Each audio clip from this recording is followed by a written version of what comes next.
Qədim Manna, Odlar yurdu Azərbaycanın ən qədim dövləti.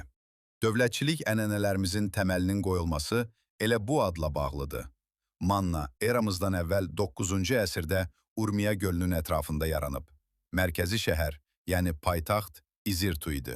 Bizə məlum olan ilk hökmdar Udakidir.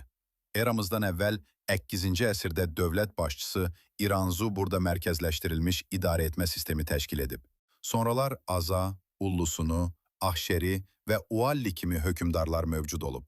Manna quldar dövlətidir və ölkədə sosial cəhətdən təbəqələşmə prosesi baş verib. Regionda olan Assuriya və Urartu kimi dövlətlərlə tez-tez müharibələr aparmış, bəzən isə müttəfiq kimi çıxış edib. Cənubi Azərbaycanın qədim incisi olan bu dövlət eramızdan əvvəl 590-cı ildə qüdrətli Midiya dövləti tərəfindən süqut etdirilib. Bəs siz Manna barədə nə bilirsiniz? Fikirlərinizi şərhə yaza bilərsiniz.